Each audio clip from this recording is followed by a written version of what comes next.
بسم اللہ الرحمن الرحیم۔ 3 آدمی شکار کھیلنے کی نیت سے جنگل میں گئے تھے۔ اس میں ایک نواب صاحب تھے تو دوسرے مولوی صاحب اور تیسرا حجام تھا۔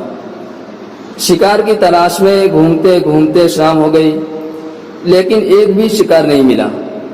البتہ تینوں بھوک سے بے حال ہو گئے۔ گھر لوٹنے لگے تو راستے میں ایک کھیت ملا جس میں مونگ پھلی بوئی ہوئی تھی۔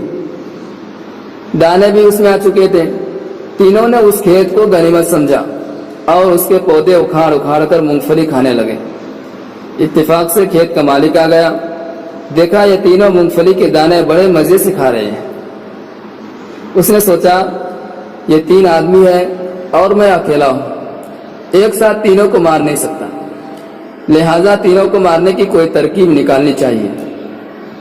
چنانچہ وہ تینوں کے پاس گیا اور پہلے نواب صاحب سے پوچھا، آپ کون صاحب ہیں؟ نواب صاحب نے جواب دیا کہ میں نواب صاحب ہوں۔ کھیت والے نے کہا، آپ نے مونگ پھلی کے دانے کھائے تو بھلے ہی کھائے، آپ تو ہمارے نواب صاحب ہیں۔ پھر مولوی صاحب کی طرف متوجہ ہوا اور پوچھا کہ آپ کون صاحب ہیں؟ انہوں نے کہا، میں عالم ہوں اور نواب صاحب کے یہاں امامت کرتا ہوں۔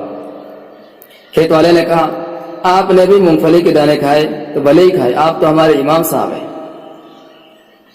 کھیت کا مالک پھر تیسری کی طرف متوجہ ہوا اور پوچھا، آپ کون ہیں؟ اس نے کہا، میں حجام ہوں۔ کھیت والے نے کہا، بے حجام، تو نے میرے کھیت کی مونگ پھلی کیوں کھائی؟ یہ کہہ کر اس کو مارنے لگا۔ جب اس کے اوپر مار پڑ رہی تھی تو نواب صاحب اور مولوی صاحب دونوں کھڑے ہنس رہے تھے۔ حجام کو بڑا صدمہ ہوا کہ یہ لوگ میری مدد تو کرتے نہیں اور اوپر سے ہنس رہے ہیں۔ اس نے دل میں سوچا کہ اگر ان لوگوں کو بھی 2-4 جوتے پڑ جائے تو بہت ہی اچھا ہو۔ کھیت والا حجام کو مارنے کے بعد مولوی صاحب کی طرف مخاطب ہوا اور کہا، ابے حرام خور، عالم ہوتے ہوئے بھی بغیر اجازت کے میرے کھیت کی مونگ پھلی کھانے کی ہمت کیسے کی؟ تجھے شرم نہیں آئی؟ یہ کہہ کر اس کو بھی مارنے لگا۔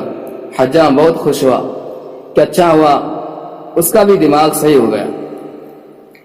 جب دونوں کو مار پڑ رہی تھی تو نواب صاحب کھڑے ہنس رہے تھے اور یہ سوچ رہے تھے کہ میں تو نواب صاحب ہوں، میرے اوپر تو مار پڑے گی نہیں۔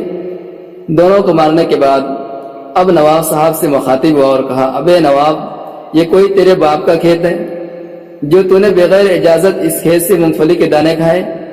یہ کہہ کر نواب صاحب کی دھنائی شروع کر دی۔ جب نواب صاحب پر پڑنے لگی تو حجام اور مولوی صاحب دونوں ہنسنے لگے۔